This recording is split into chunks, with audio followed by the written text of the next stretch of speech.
But taking out his only mining expansion. Looks like he's got one more going up. And now he's taking on this base. Just after I finished putting up all these tech labs, and now I got to flee once again.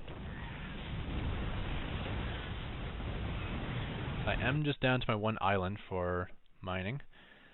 So I'm going to split them up this time, just land 3 starports over here, and fly the rest up to this expansion where they could be a little bit safer. At the same time, this should mop up most of his production facilities, unless he does come back to clean it up.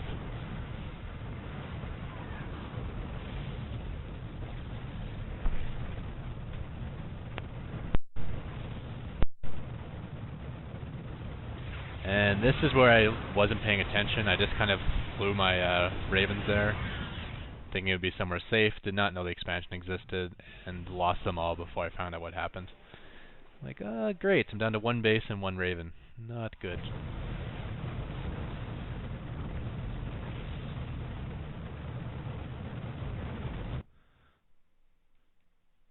He's got 6 Colossus on the field. Not a whole lot ravens to do versus Colossus. Look how long these things last. Just a few auto turfs and I've killed every single building, and they still have like a good 60 seconds of time left on them. Well, not anymore. Not like 6 Colossi, but otherwise.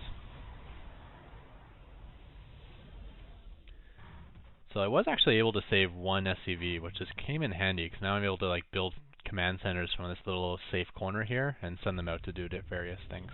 For instance, taking this island.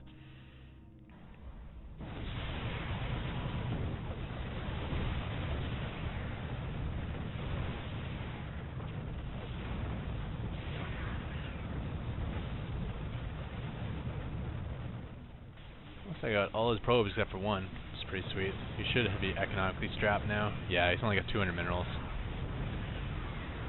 Again, ranged up a Colossus. Yikes.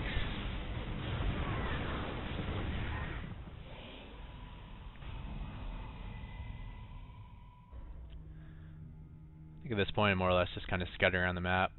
I know these 2 bases are clear because I flew a command center over them. So just checking the high yield. Checking over here. This actually wouldn't be a bad place for him to expand instead, because he did have the cannons already set up, but he does not have the money for that anymore. I figure pylons are something he will need. Unpowered gateway I don't have to care about, but a pylon would be nice to take that down. And he's got a little perimeter of Colossus, which is nice. But I am actually going to cheat. Like, I cannot take them down with just ravens, so my plan to go all ravens this game, I gotta get some Vikings as well.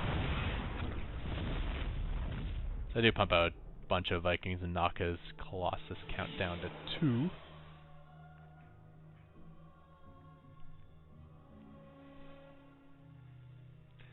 And more or less just waiting on some more Vikings, and we're going to do a little combo attack up top.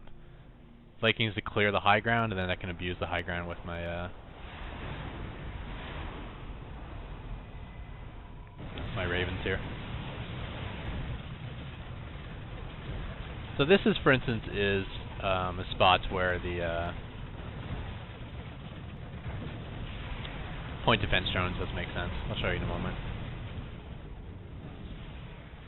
Which I think is going to be more in a moment. We're going to have to wait for all this stalkers to arrive back here.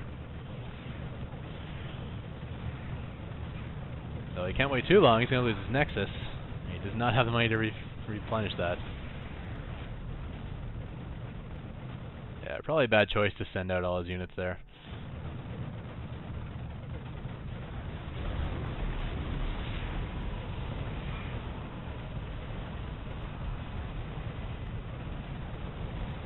So here's a good example of when you use the PDDs.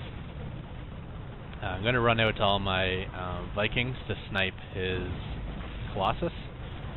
And since he has all this stuff that can fire in the air at me, the Void Rays, the cannons, the stalkers, I throw down a bunch of PDDs here.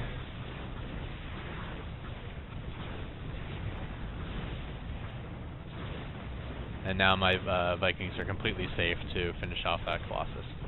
Though they seem to have stopped attack maybe in there at one point. Not quite sure why that happens.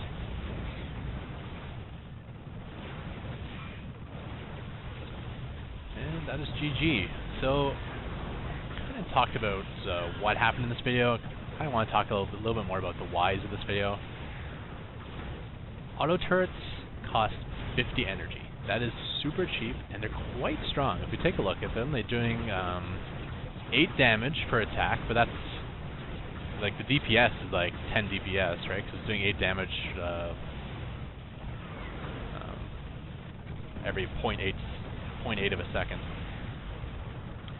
Range is 7. That's pretty good range, but when you once you get the range upgrade, and then you got 150 hit points and 3 armor. So that's stronger than a Marauder.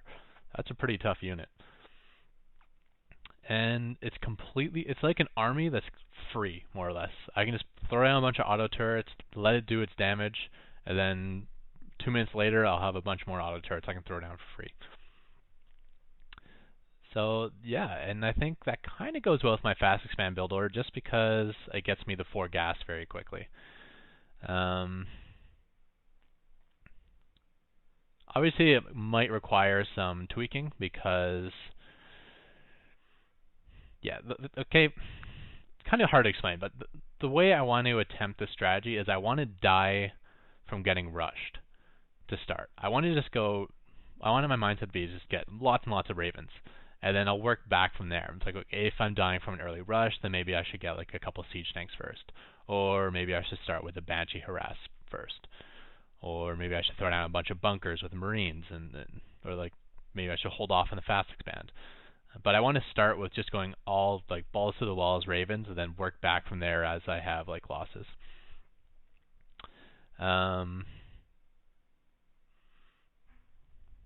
What else do I want to talk about? Oh yes, this mineral count is definitely an issue. Got to think of a way to spend that. Maybe build a bunch and just pump out mass Marines. Maybe throw a tech lab on them just to get so I can get stim pack and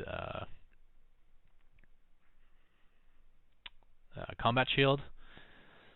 And then maybe after like a battle where I have leftover Marines, maybe I'll build 1 or 2 medevacs just to have them on the field to heal up my Marines between battles. Bunkers are also only minerals, so I can build a bunch of bunkers. Oh, Hellions, that's another choice.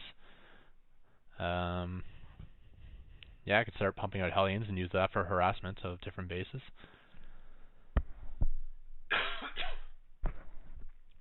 But I definitely gotta find a way to spend these minerals. Definitely, mass expanding is the key. Like that's something I really have to do. It's kind of hard to micro it all, but there is a point where,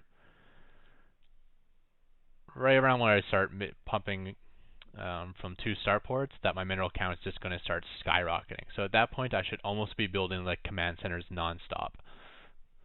Like I should have 1 SCV just dedicated to building command centers. As soon as I finish one, build another one. As soon as I finish that one, build another one. Because I'm going to be bringing in minerals so fast compared to how fast I'm spending them. And obviously the reason for mass expanding is it allows you to take more gas, and the more gas you have, the more ravens you have. And with that, yeah, obviously probably not good against Protoss. Once you get a Protoss player who's smart enough, he's just going to make Templar, who have an equally cheap spell called Feedback that will just massacre your whole Raven fleet. It has no cooldown. You can just like auto cast it. You can just like queue it up on like 6 Ravens that you can see, and then they'll just like boom, instantly 6 dead Ravens.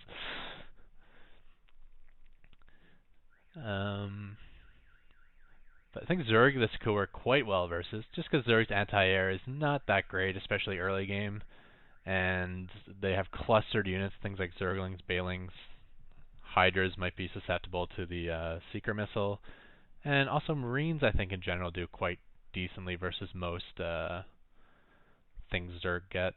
They do well versus Hydralisk, versus Zerglings. The Balings and Ultras will be a little more of an issue, but yeah. Against Zerg, the only definite problem I would see is Ultralisks, as Altars will be able to mow through these auto turrets like they're nothing. But